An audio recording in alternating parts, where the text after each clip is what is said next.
Assalamualaikum warahmatullahi wabarakatuh. Bertemu lagi dengan aku Mili Umri dan tentu masih di channel Mr. Mili. Nah, aku ada informasi terkait dengan penilaian kelulusan tahapan pendaftaran administrasi CPNS khususnya untuk formasi penjaga tahanan ataupun Polsuspas. Informasi ini berkaitan dengan hal-hal apa saja yang dapat menggugurkan kalian pada tahapan administrasi, dan ini langsung dari tim verifikatornya atau tim yang memeriksa berkas-berkas kalian saat proses pendaftaran di website sscisn.bkn.go.id. Nah, setidaknya ada 4 alasan teratas pelamar CPNS dengan kualifikasi ijazah SLTA khususnya formasi penjaga tahanan ataupun Polsuspas yang tidak memenuhi syarat atau tidak lolos pendaftaran administrasi CPNS Polsuspas ini. Nah, apa saja 4 hal tersebut kita akan bahas di video ini. Pastikan kalian tonton video ini sampai selesai. Untuk kamu pelamar CPNS tahun 2021, sudah sejauh mana persiapanmu dalam menghadapi tes SKDCAT tahun 2021 ini? Nah, sekarang kalian gak usah bingung lagi, sudah tersedia platform bimbel online Siap Jadi ASN. Siap Jadi ASN menyediakan tryout berkualitas dengan soal-soal hot terbaru, tentu sudah sesuai dengan kisi-kisi Permenpan RB nomor 27 tahun 2021. Tryout di sini juga dilengkapi waktu pengerjaan dengan sistem ranking secara nasional, serta tersedia juga materi e-book dan beberapa tips serta trik menghadapi SKDCAT nantinya. Tunggu apa lagi? Join sekarang bersama Siap Jadi ASN. Walaupun banyak alasan yang dapat menggugurkan kalian ataupun kesalahan-kesalahan seperti misalnya salah mengisi data ataupun mungkin salah upload berkas atau berkasnya yang diupload itu kebalik tidak sesuai pada tempatnya, setidaknya ada 4 alasan teratas yang dapat menggugurkan kalian selama proses pendaftaran CPNS khususnya formasi penjaga tahanan ataupun Polsuspas. Yang pertama berkaitan dengan tinggi badan. Nah, kalau kita lihat ini dari Kanwil Jatim dan juga Kanwil Maluku, keterangan tinggi badan pada surat keterangan sehat tidak memenuhi syarat. Nah, kita sudah tahu ya untuk tahun ini kualifikasi ijazah SLTA, formasi penjaga tahanan dan juga pemeriksaan keimigrasian, tinggi badannya itu tidak seperti tahun sebelumnya. Yang mana tinggi untuk pria itu 165 cm dan untuk wanita itu 160 cm.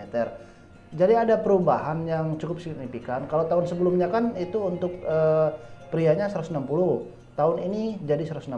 Untuk wanitanya itu 155, tahun ini jadi 160 cm. Artinya ini merupakan sudah aturan yang baku. Sudah memang sewajibnya atau memang sudah wajib kalian harus tinggi badan kalian minimal sesuai dengan persyaratan kalau kalian ingin lolos atau ingin mengikuti tes CPNS Polsuspas ataupun penjaga tahanan ini. Nah, tahun ini kan ada yang berbeda seperti tahun sebelumnya. Tahun ini kita diminta untuk membuat surat keterangan berbadan sehat. Surat keterangan berbadan sehat ini wajib mencantumkan tinggi badan dan juga berat badan. Nah, di surat keterangan sehat ini nanti kalian upload saat pengunggahan proses pendaftaran pada website sscisn.bkn.go.id. Nah, di sana nanti kan setelah diupload itu berkas-berkas kalian, termasuk juga surat kesehatan ini yang mencakup tinggi badan dan juga berat badan, itu kan dinilai, nanti dilihat oleh tim verifikator, diperiksa. Kalau pada surat keterangan berbadan sehat tidak memenuhi syarat tinggi badannya, misal di surat keterangan berbadan sehat itu 163, sedangkan yang diminta sesuai aturan 165 cm, artinya kalian tidak lolos ataupun kalian tidak memenuhi syarat, dan ini merupakan alasan teratas mengapa tinggi badan memang diprioritaskan atau juga sudah sesuai dengan aturan baku. Jadi jangan sampai kalian membohongi ataupun menipu ataupun memanipulasi data. Misal tinggi badan kalian 160 cm. Ini untuk pria ya. Dan kalian tulis di sana 166 cm. Itu kan artinya tidak sesuai dengan ketentuan. Artinya kalian sudah berbohong dengan diri kalian sendiri, sudah membohongi panitia. Ada yang bertanya, tahun ini kan nggak ada lagi yang namanya tahapan tes verifikasi berkas asli atau dan ukur tinggi badan. Jadi bagaimana panitia bisa menilai bahwa tinggi badan kita memang 160 misalnya atau 165, sedangkan di surat keterangan sehat kan nanti bisa dimanipulasi. Tenang saja, walaupun tahapan verifikasi berkas asli dan ukur tinggi badan tidak ada, tapi ukur tinggi badan itu tetap ada pada tahapan sebelum kesemaptaan. Jadi jangan ada lagi kalian yang mengira tahun ini nggak ada untuk tahapan tes ukur tinggi badan. tes ukur tinggi badan itu tetap ada pada tahapan sebelum tes kesemaptaan. Nah, kalau tes kesemaptaan itu nanti sebelumnya kan ada ukur tinggi badan, kalian tidak sesuai dengan persyaratan di awal, nah itu kalian akan gugur nantinya. Kan udah berjuang dari awal, sudah tahu tinggi badan kalian tidak memenuhi syarat, tetapi tetap memaksakan dengan memanipulasi surat keterangan berbadan sehat ini tadi. Saat diukur tinggi badan, kalian tidak memenuhi syarat. Kalian sudah capek tenaga, kalian sudah memakan waktu banyak, kalian mungkin sudah mengurus berkas ini itu, tetapi kalian sudah tahu bahwa kalian tidak akan lolos. Sebaiknya kalau tinggi badan kalian tidak memenuhi syarat, tunda terlebih dahulu. Siapa tahu tahun depan ada pengurangan balik lagi ke 160 cm atau 155 cm untuk cewek. Nah, kita nggak tahu ya. Tahun depan nanti CPNS penjaga tahanan ini buka atau tidak lagi, atau persyaratannya dirubah atau tidak. Jadi jangan memaksakan untuk tahun ini. Kalau tinggi badan kalian tidak memenuhi syarat, jangan kalian manipulasi surat keterangan berbadan sehat ini tadi, ikut tahun depan. Masih ada kesempatan, atau ikut CPNS lainnya yang sekiranya tinggi badannya itu tidak atau masih memenuhi persyaratan, atau memang tidak ada untuk tahapan mewajibkan tinggi badannya sekian. Jadi masih banyak peluang CPNS lainnya. Alasan kedua yakni penggunaan materai yang diambil dari internet. Kalau kita lihat untuk fungsinya sesuai dengan Undang-Undang Nomor 13 Tahun 1985, materai sebagai pajak atas dokumen yang digunakan masyarakat dalam lalu lintas hukum untuk membuktikan suatu keadaan, kenyataan, dan perbuatan yang bersifat perdata. Jadi kalian jangan sampai mengambil materai yang kalian ambil dari Google atau dari internet. Ini banyak kejadian. Kemarin juga aku lihat beberapa postingan-postingan itu di Instagram, itu melihatkan ada salah satu pelamar atau mungkin banyak yang mungkin tidak kita ketahui karena efisiensi waktu, atau mungkin materai susah didapatkan di daerah mereka, ataupun mereka mungkin untuk materai yang menggunakan tahun ini kan materai 10.000 itu tidak ada, jualannya ada materai 6.000. Karena tahun ini persyaratan untuk surat lamaran dan surat pernyataan, formasi penjaga tahanan dan juga pemeriksaan keimigrasian mewajibkan harus mencantumkan materai, dan materai itu wajib materai asli dengan materai terbaru yakni 10.000. Nah, ada beberapa dari pelamar memanipulasi materai, kita nggak tahu alasannya ya. Jadi mereka mengambil materai dari internet, kemudian mereka letakkan, mereka edit serapi mungkin seolah-olah itu materai nyata saat mereka melakukan proses scanning. Nah, mereka ambil materai di internet, kemudian mereka tanda tangannya mereka internet juga, atau mereka tanda tangannya elektronik. Jadi mereka satukan seolah-olah hasil scanan itu merupakan nyata asli, materainya itu asli dan tanda tangan asli. Nah, kalian jangan sampai seperti itu, karena panitia itu akan tahu mana materai yang asli, mana materai yang memang kalian ambil dari internet. Jadi jangan sampai kalian memanipulasi data seperti itu. Dari awal saja kalian tidak jujur, bagaimana nantinya kalau kalian sudah bekerja? Dari awal saja kalian sudah menipu, sudah memanipulasi persyaratannya. Saat kalian lolos nanti, atau kalian sudah menjadi PNS nanti, nah apa yang hal akan terjadi kemudian kita nggak tahu. Jadi dari awal saat kalian melamar CPNS, pastikan kalian melamar dari hati, kalian melamar dengan sejujur-jujur mungkin, karena yakinlah dari niat yang baik itu akan menghasilkan sesuatu yang baik. Jadi jangan sampai kalian memanipulasi atau menipu sesuatu. Awalnya saja niatnya tidak baik, tidak sungguh-sungguh, dan hasilnya ya pastinya tidak baik juga nantinya. Output yang dikeluarkan itu tidak baik, tidak sungguh-sungguh kalian dalam melamar CPNS. Jadi sekali lagi, jangan sampai kalian mengambil materai dari Google ataupun dari internet. Yang ketiga adalah satu materai dipakai untuk dua dokumen.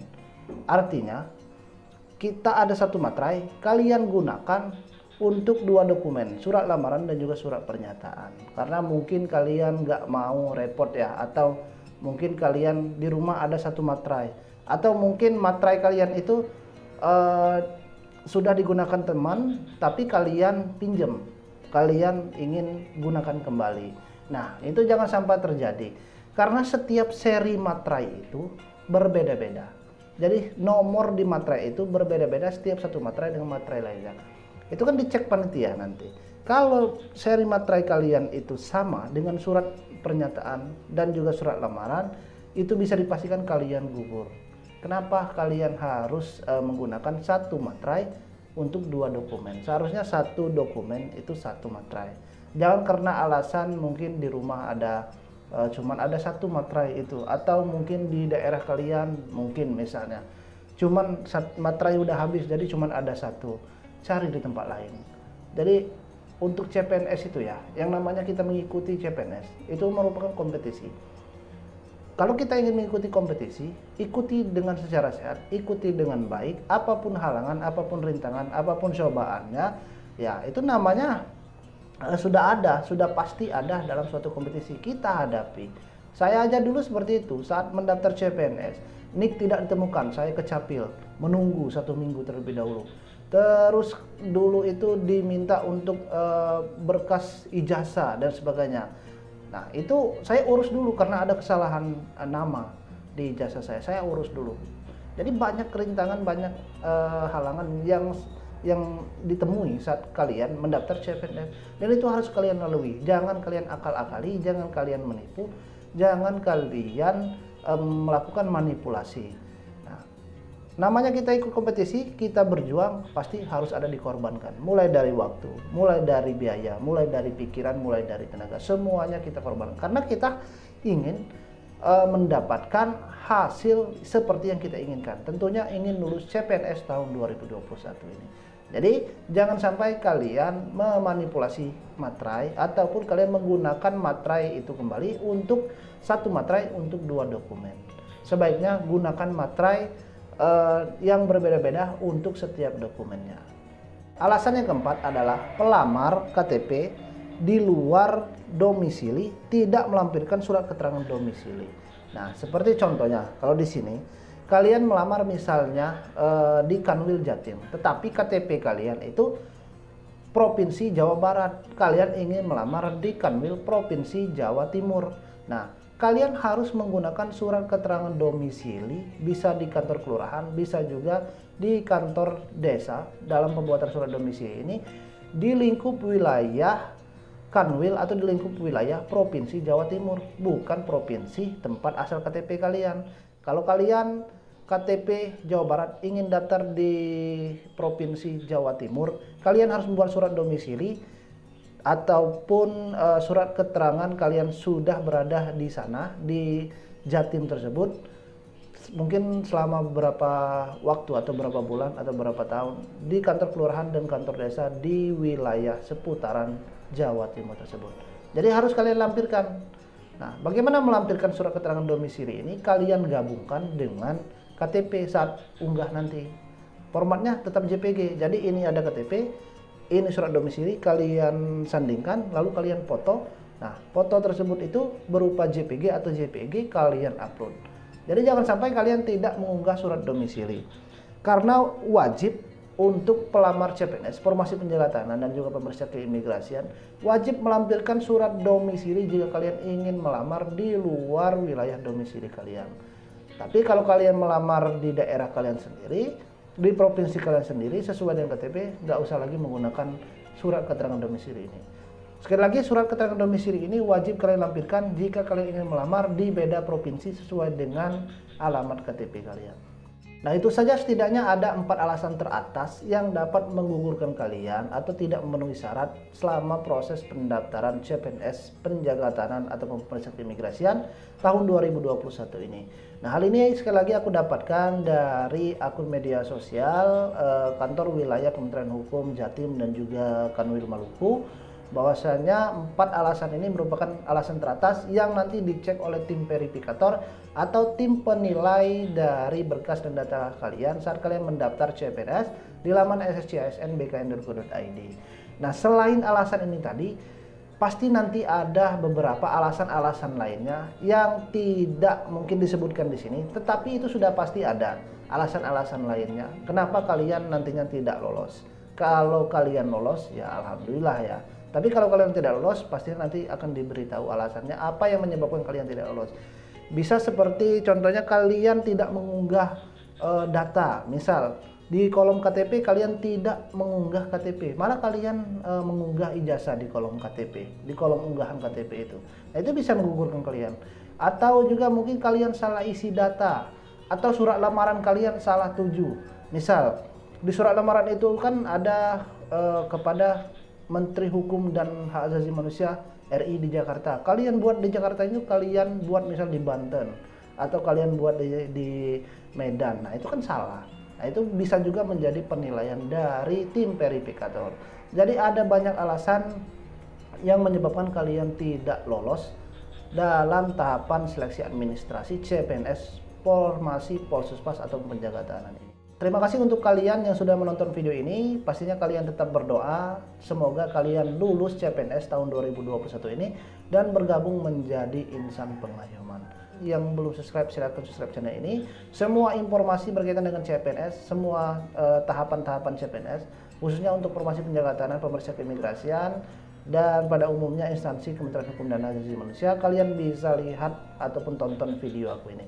Jika masih ada pertanyaan, silahkan kalian tulis di kolom komentar dan nanti akan aku jawab di next video, atau mungkin nanti akan aku sharing-sharing. Bisa juga di IG aku, Mili Umri, atau juga mungkin aku buatkan video khusus menjawab beberapa pertanyaan dari kalian di kolom komentar. Aku akhiri, wassalamualaikum warahmatullahi wabarakatuh.